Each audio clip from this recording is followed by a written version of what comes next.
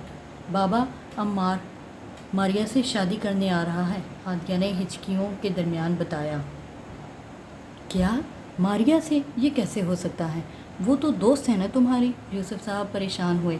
آپ سوچیں، ساری دنیا کے سامنے مجھ سے منگنی کرنے والا ہمارے گھر کے سامنے سے گزرے گا اور میری دوست کی بارات لائے گا، میری عزت، میرا وقار سب خاک میں مل جائیں گے۔ ہادیہ نے وہی خیال ظاہر کیا جو ماریا کے میسج نے ہادیہ کے ذہن میں بٹھایا تھا۔ یوسف صاحب بیٹی کی تکلیف کو اس کے چہرے سے پڑھ چکے تھے۔ ایسا کچھ نہیں ہوگا، میں حسن سے بات کرتا ہوں۔ یوسف صاحب کے ماتھے پر سلوٹیں پڑی۔ جس سے مرضی بات کریں مگر میرے لیے تو شرم سے مرنے کا مقام ہے نا، ہادیہ نے روتے ہوئے کہا۔ تم جانتی تھی نا کہ عمار ماریا کو پسند کرتا ہے، اسی لیے تم نے ماریا سے دوستی ختم کی ہے نا؟ سارہ بیگم نے پوچھا۔ مجھے جانے دیں یہاں سے، میں یہاں نہیں رہ سکتی، میں لوگوں کا سامنا نہیں کر سکتی۔ بعض اوقات ہماری غلطی نہیں ہوتی مگر پھر بھی ہم نہ لوگوں کا سامنا کر پاتے ہیں، نہ ہی ان کے سوالات کے جواب دے پاتے ہیں۔ ہادیہ نے گردن نفی میں ہلائی۔ ٹھیک ہے، چلی جانا، پر ابھی تو چپ کرو۔ یوسف صاحب نے بیٹی کی بھیگی آنکھیں صاف کی۔ حسن، تمہارے بیٹے نے کیا قسم کھا رکھی ہے ہمیں ذلیل کرنے کی؟ یوسف صاحب فون پر دھاڑ رہے تھے۔ وہ عموماً ٹھنڈے مزاج کی انسان تھے مگر اب بات ان کی بیٹی کی تھی۔ تو آپ کو پتہ چل گیا؟ میں آپ کو بتا دوں، نہ تو میں پاکستان آ رہا ہوں اور نہ ہی عائزہ آئے گی۔ اسے شادی کرنی ہے تو وہ جانے، ہم نہ رشتہ لینے والوں میں ہیں اور نہ دینے والوں میں۔ حسن خان کی بات سنتے ہی یوسف صاحب نے اپنا سر پکڑ لیا۔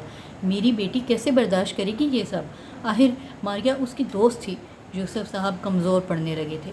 ماں باپ جتنا چاہیں، جتنے بھی طاقتور اور مضبوط کیوں نہ ہوں، بیٹی کے نصیب کے آگے کمزور پڑ ہی جاتے ہیں۔ میں یہ باتیں آپ سے پہلے اس سے کر چکا ہوں مگر اس کے سر پر محبت کا بھوت سوار ہے، میرے سے اوپر ہے میرا بیٹا۔ حسن خان نے صاف بات کی۔ حسن، اگر میں چاہوں تو عمار ہمارے محلے کی گلی تو کیا یہ شہر بھی کراس نہ کر سکے، مگر میں خاموش ہوں کیونکہ میں اولاد کا دکھ سمجھتا ہوں۔ یوسف صاحب نے کہتے ہی غصے سے کال کاٹ دی۔ سارہ، ہادیہ کی پیکنگ کرو، وہ انگلینڈ جائے گی۔ یوسف صاحب نے سارہ سے کہا۔ کیا حال ہے میرے بھائی کا؟ وشما نے فون پر آدم سے پوچھا۔ میں ٹھیک ہوں، تم سناؤ کیسی ہو؟ آدم پورے دن میں صرف وشما سے بات کرتے ہوئے مسکراتا تھا۔ میں بھی ٹھیک ہوں۔ اور آپ کے ہمسائے کیسے ہیں؟ وشما نے آدم کو ہنسایا۔ ہاں ہاں ہاں، ہمسائے بھی ٹھیک ہیں۔ آدم ہادیہ یوسف کے گھر میں چلتی ہوئی پیچیدگیوں سے ناواقف تھا۔ بس ایک ہفتے بعد ہم یوسف صاحب کے گھر جائیں گے۔ وشما ابھی ناران کاغان میں تھی عثمان کے ساتھ۔ انشاءاللہ۔ آدم کے گھر کی گھنٹی بجی۔ اچھا وشما، دروازے پر کوئی ہے، میں تم سے بعد میں بات کرتا ہوں۔ آدم نے کال منتقل کر کے دروازہ کھولا۔ آئیں یوسف صاحب۔ آدم نے جوس کا گلاس یوسف صاحب کے سامنے رکھا۔ آپ پریشان کیوں لگ رہے ہیں مجھے؟ کیوں کہ میں ہوں پریشان، ایک بیٹی کا باپ ہوں، پریشان تو ہوں گا نا۔ ہوا کیا ہے آپ بتائیں؟ میری بیٹی ہادیہ، اس کی جس سے منگنی تھی، تم تو جانتے ہو۔ یوسف صاحب کو بات کرتے ہوئے عجیب لگ رہا تھا۔ جی جی، سب جانتا ہوں، پر اب کیا ہوا ہے؟ آدم کو ہادیہ کی فکر ستانے لگی تھی۔ وہ عمار یہ جو ہمارے گھر کے 2 گھر چھوڑ کر جو گھر ہے نا، ان کی بیٹی سے شادی کرنے آ رہا ہے، یوسف صاحب نے بتایا۔ یہ تو ہونا ہی تھا، آدم نے سوچا۔ ہادیہ نے بڑی ٹینشن لی ہوئی ہے اس سب کی۔ اگر عمار جہاں آیا تو ہادیہ کی بہت بے عزتی ہوگی، بلکہ ہادیہ کی کیا، ہماری بھی بے عزتی ہے سب کے سامنے۔ اور اس کی دوست ماریا بھی اسے بار بار الٹے سیدھے ٹیکسٹ کر رہی ہے۔ آدم کو ماریا پر بے حد غصہ آیا۔ اگر آپ چاہیں تو نہ یہ شادی ہوگی، نہ عمار پاکستان قدم رکھ سکے گا۔ آدم نے 2 ٹوک بات کی۔ یوسف صاحب نے سر اٹھا کر سامنے بیٹھے آدم کو دیکھا۔ تمہیں کیا لگتا ہے یہ سب میں نہیں کروا سکتا؟ آدم، میں جدی پوچھتی رئیس ہوں، مجھے یہ کل کے بچے کیا کر سکتے ہیں؟ مگر ہادیہ یہ سب نہیں چاہتی۔ یوسف صاحب کا لہجہ بہت سنجیدہ تھا۔ آدم کو یوسف صاحب کبھی اتنے پریشان نظر نہیں آئے تھے۔ تو پھر کیا چاہتی ہیں ہادیہ؟ کیا کیا جائے اب؟ آدم نے سر اٹھا کر پوچھا۔ تم تو ایسے کہہ رہے ہو جیسے تمہارے لیے کچھ بھی مشکل ہی نہیں۔ یوسف صاحب آدم کے اس اعتبار پر حیران ہوئے۔ جو ہادیہ میڈم چاہیں گی وہ ہو جائے گا۔ آدم نے گہرا سانس لیا۔ ہادیہ کے لیے آدم سے بہتر تو کوئی ہو ہی نہیں سکتا تھا، مگر خیر میری بیٹی کی جو قسمت، یوسف صاحب نے سوچا۔ ہادیہ نے فیصلہ کیا ہے کہ وہ انگلینڈ چلی جائے گی۔ آدم کو جسم سے روح جدا ہونے والی تکلیف محسوس ہوئی۔ مگر اس کے ڈاکومنٹس نہیں پورے، مجھے اس کو عمار کی شادی سے پہلے انگلینڈ بھیجنا ہے، یوسف صاحب نے بتایا۔ جب میری قسمت میں ہے ہی نہیں ہادیہ یوسف، تو میں نے کیسے سوچ لیا کہ مجھے وہ اب کی بار مل جائے گی؟ آدم کے دل میں بات آئی، جیسے پرانے زمانے میں تیر کی نوک پر زہر لگایا جاتا تھا اور پھر اس تیر کو کمان میں لے کر مارا جاتا تھا، تو اس تیر کے زہر سے لوگ تڑپ تڑپ کر مرتے تھے۔ آدم کو آج ایسا ہی محسوس ہو رہا تھا، جیسے اس کے دل میں کسی نے تیر اتار دیا ہو اور وہ تڑپ تڑپ کر مر رہا ہے۔ کب تک بھجوانا ہے ان کو؟ آدم نے ضبط کیا۔ 22 دن رہ گئے ہیں عمار کی شادی میں، وہ 10 دن بعد انگلینڈ میں ہوں گے، بس یا کچھ اور؟ آدم کے ہاتھ کانپنے لگے تھے۔ وہ اپنے بازو کمر کے پیچھے باندھتا ہوا کھڑا ہوا۔ وہ نہیں چاہتا تھا کہ اس کے ہاتھوں کی کپکپاہٹ یوسف صاحب دیکھیں۔ کیا تم سچ میں ایسا کر سکتے ہو؟ یوسف صاحب نے پوچھا۔ جی کیوں نہیں، جب ان کی خوشی یہاں سے دور جانے میں ہے تو بات ہی ختم ہوتی ہے۔ آدم کا دل ڈوبنے لگا تھا۔ وہ جانتا تھا اب بات ختم ہو گئی ہے۔ میں تو یہ چاہتا تھا کہ اس کی شادی کر دوں، اور میں نے تو لڑکا بھی دیکھ لیا تھا، مگر ہے۔ یوسف صاحب کی آنکھیں نم ہونے لگی تھیں۔ وہ آج ایک مجبور باپ کے سوا کچھ نہیں تھے۔ کیا میں پوچھ سکتا ہوں کہ کیوں نہیں کی پھر شادی، اور لڑکا کون تھا؟ آدم نے اپنے لیے تکلیف خود چنی۔ وہ جاننا چاہتا تھا کہ یوسف صاحب اپنی شہزادی جیسی بیٹی کے لیے کیسا مرد چنیں گے۔ مجھے اور سارا کو ہادیہ کے لیے تم پسند آئے تھے آدم۔ آدم پل کے نہیں جھپک سکا۔ اس کے چہرے پر کوئی تاثر نہیں تھا۔ آج پتہ چلا پا کر کھو دینے کی تکلیف کیا ہوتی ہے۔ میں؟ ہاں تم آدم، مگر میری نازک جان بچی، اس کی یہ حالت ہی نہیں ہے کہ ہم اس کی شادی کر دیں۔ یوسف صاحب سر پکڑ کر بیٹھے تھے۔ مگر آدم، وہ یوسف صاحب کو غور سے دیکھ رہا تھا۔ 1 ہفتہ پہلے اس نے خودکشی کی کوشش کی۔ یوسف صاحب آج آدم کو دکھ دینے ہی آئے تھے۔ ایسا کیوں کیا انہوں نے؟ اور اب وہ ٹھیک ہے؟ ہاں ٹھیک ہے اب وہ، مگر عمار اور ماریا کی شادی کی خبر نے اسے توڑ دیا ہے۔ یوسف صاحب نے ایک نظر آدم کو دیکھا۔ وہ بے تاثر چہرہ لیے ہوئے تھا۔ اس کا وجود برف کی طرح ٹھنڈا تھا، ٹھنڈا اور پتھر کی طرح ساکت اور اندھیرے کی طرح خاموش تھا۔ آپ ان کے ڈاکومنٹس لا دیں مجھے، میں ان کو بھجوانے کی تیاری کرتا ہوں۔ آدم نے پھر سے اپنے دماغ میں ایک پلان بنایا۔ ٹھیک ہے، میں لا دیتا ہوں۔ یوسف صاحب نے سر کو ہم دیا۔ رات کا وقت تھا، بارش بہت تیز ہونے لگی تھی۔ آدم بارش میں بھیگ رہا تھا۔ اس کے بھیگے بال اس کے ماتھے پر چپکے ہوئے تھے۔ میں نے کیسے سوچ لیا کہ وشما میرا رشتہ مانگنے جائے گی اور ہادیہ یوسف میری ہو جائے گی۔ بارش کے پانی میں تھوڑا حصہ آدم سلطان کے آنسوؤں نے بھی ڈال رکھا تھا۔ آدم کے دل میں درد تھا، بہت درد۔ ہادیہ اپنے کمرے میں بیڈ کے کنارے بیٹھے سوچ رہی تھی۔ کیا محبت ایسے جان لیتی ہے لوگوں کی؟ کبھی لگتا ہے میں ٹھیک ہوں اور کبھی سانس بھی نہیں آتا۔ بعض اوقات ہم اپنی چاہ کے لیے مر رہے ہوتے ہیں اور دیوار کے اس پار کوئی ہمارا ہاتھ تھامنے کے لیے کتنی جنگیں لڑ رہا ہوتا ہے۔ بس ہمیں وہ انسان مل جانے کی دیر ہوتی ہے، بس اتنی سی دیر کہ ہم دیوار کے اس پار دیکھ سکیں اور جان سکیں کہ دنیا صرف ایک شخص پر تھوڑی ختم ہو جاتی ہے۔ ایک طرف ہادیہ یوسف کو لگتا تھا کہ وہ محبت کے قابل نہیں، اور دوسری طرف آدم سلطان کو اپنا آپ ہادیہ یوسف کے قابل نہیں لگتا تھا۔ ون آف مائی فیوریٹ شعر، سب ہزاروں کو جمع کر کے دیکھا ہے، سب ہزاروں کو جمع کر کے دیکھا ہے، ایک تیری کمی سب پہ بھاری ہے۔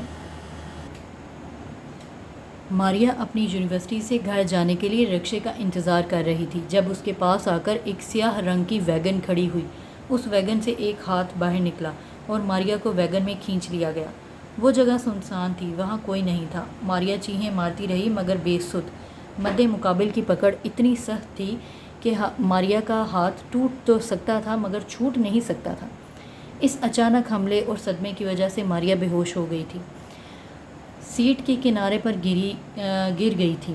ڈرائیور سیٹ پر بیٹھے ڈرائیور کی نیت خراب ہونے لگی تھی۔ اس نے پیچھے مڑ کر بے ہوش خوبصورت کم عمر لڑکی کو دیکھا۔ اپنی نظروں کو قابو میں رکھو اس سے پہلے کہ میرے ہاتھ بے قابو ہو جائیں، پیسنجر سیٹ پر بیٹھے ہوئے آدم سلطان نے کہا۔ کھا جانے والی نظروں سے ڈرائیور کو دیکھا۔ ہادیہ، تم نے اپنی تیاری مکمل کر لی؟ یوسف صاحب نے ہادیہ سے پوچھا، جو مسلسل چھت پر لگے پنکھے کو گھور رہی تھی۔ بابا، زندگی اتنی مشکل کیوں ہوتی ہے؟ ہادیہ کے سوال پر یوسف صاحب اپنی بیٹی کو دیکھ کر رہ گئے۔ زندگی مشکل ہی ہوتی ہے بیٹے۔ یوسف صاحب نے بیٹی کے سر پر ہاتھ پھیرا۔ یہ ہم سے سب کچھ چھین لیتی ہے بابا، عزت، وقار، بھروسہ، سب کچھ چھین لیتی ہے۔ ہادیہ نے باپ کی طرف دیکھتے ہوئے سوچا، اگر تم چاہو تو تمہارا یہ سب کچھ تمہیں واپس مل سکتا ہے، ابھی بھی۔ یوسف صاحب مسکرائے۔ کیسے؟ ہادیہ نے دلچسپی سے پوچھا۔ کوئی ہے جو تمہیں چاہتا ہے، شادی کرنا چاہتا ہے تم سے؟ یوسف صاحب کے کہنے کی دیر تھی۔ بابا، مجھے اب ایسی کوئی خواہش نہیں، میں بس پڑھنا چاہتی ہوں تاکہ خود کو مصروف رکھ سکوں۔ ہادیہ کا لہجہ سپاٹ تھا۔ کاش میں تمہیں بتا سکتا کہ میں ایسے انسان سے مل کر آیا ہوں جس کے لیے تمہاری خوشی سب سے اہم ہے، جس کی آنکھوں میں نے حیا دیکھی ہے۔ یوسف صاحب بے بسی سے سوچتے رہے۔ ماریا کو ہوش آیا تو اس نے اٹھ کر ادھر ادھر دیکھا۔ اس نے گاڑی کے دروازے کھولنے کی کوشش کی مگر گاڑی اندر سے لاک تھی۔ اب وہ چیخنے چلانے لگی کہ شاید کوئی اس کی آواز سن کر اس کی مدد کو آئے۔ اس کا سانس زور زور سے پھول رہا تھا۔ وہ گھبراہٹ سے آگے پہنچ کر اب خوف کی دہلیز پر تھی۔ اپنی بکواس بند کرو، چیخیں مارنے سے کچھ نہیں ہوگا، یہاں تمہاری آواز سننے والا کوئی نہیں۔ اگلی سیٹ پر بیٹھا آدم سلطان بول رہا تھا۔ ماریا کو سانپ سونگھ گیا تھا۔ کون ہو تم اور مجھے کیوں کڈنیپ کیا ہے؟ کڈنیپ کرنے کا پلان تم بناتی ہو، میں نے تو بس عمل کیا ہے۔ اس بار آدم سلطان نے مڑ کر پیچھے دیکھا۔ ماریا کو یاد نہیں آ رہا تھا کہ اس نے اس شخص کو کہاں دیکھا ہے۔ میں چاہتا تو تمہارا ریپ کروا کر تمہیں بتاتا کہ تکلیف ہوتی کیا ہے، مگر مجھے تمہارے باپ کی عزت کا خیال آ گیا، پر ضروری نہیں کہ مجھے یہ خیال ہر بار آئے۔ آدم سلطان کا چہرہ غصے سے لال تھا۔ ماریا کو یاد آیا کہ یہ ان کے گھر کے ساتھ والے گھر میں رہنے والا شخص ہے۔ وہ رونے لگی تھی۔ تم شادی کرو چاہے نہ کرو، مگر تمہاری بارات لے کر اگر عمار حسن اس گلی سے گزرا تو تم دونوں کی قبریں پاکستان میں ہی بنیں گی، اور اگر ایسا نہ بھی ہوا تو بھی عمار حسن کبھی اس لڑکی کو اپنی بیوی تسلیم نہیں کرے گا جو کڈنیپ ہوئی ہو۔ تم چاہتے کیا ہو؟ ماریا نے ہوش سنبھالتے ہوئے پوچھا۔ میں اپنی بات بار بار نہیں دہراؤں گا، اس لیے دھیان سے سننا۔ آدم نے انگلی سے تنبیہ کی۔ ماریا کا اوپر کا سانس اوپر اور نیچے کا سانس نیچے رک گیا تھا۔ عمار حسن تم سے شادی کرنے کسی مارکی میں جائے گا، تمہارے گھر بارات لے کر آنے کا تو سوال ہی پیدا نہیں ہوتا، اور آج کے بعد اگر تم نے ہادیہ یوسف سے رابطہ کرنے کی یا اسے میسج کر کے پریشان کرنے کی کوشش کی تو میں یہ ویڈیو انٹرنیٹ پر ڈال دوں گا۔ آدم سلطان نے موبائل فون ماریا کے سامنے کیا، جس میں یہ صاف نظر آ رہا تھا کہ ماریا کو ایک سیاہ رنگ کی وین میں کڈنیپ کیا جا رہا تھا۔ ماریا کچھ بول نہیں سکی، اسے آدم سلطان سے خوف آ رہا تھا۔ اور اگر ہادیہ یوسف کو میرے بارے میں پتہ چلا تو بھی تمہاری شادی نہیں ہو پائے گی۔ آدم کا لہجہ اتنا سخت تھا کہ ماریا سن ہو چکی تھی۔ اسے اپنی ریڑھ کی ہڈی تک خوف محسوس ہو رہا تھا۔ میں ویسا ہی کروں گی جیسا تم چاہو گے، مگر پلیز مجھے چھوڑ دو۔ ماریا نے آدم کے آگے ہاتھ جوڑے۔ میں چھوڑ دوں گا تمہیں، مگر تم باز آ جاؤ، ہادیہ کو تنگ مت کرنا۔ اب آدم کو ماریا پر ترس آیا تھا۔ میں نہیں کروں گی اسے تنگ۔ ماریا رونے لگی تھی۔ میں ایسا کچھ کرنا نہیں چاہتا تھا، مگر تم نے مجھے مجبور کیا۔ آدم نے گاڑی سٹارٹ کی۔ ماریا چپ چاپ پیچھے بیٹھی رہی۔ آدم نے اسے ایک بازار کے آگے اتار دیا۔ وہاں سے ماریا اپنے ہوش سنبھالتی گھر چلی گئی تھی۔ یہ محبت بھی کتنی بری چیز ہے، ہمیں جان دینے پر بھی مجبور کرتی ہے اور جان لینے پر بھی، آدم نے سوچا۔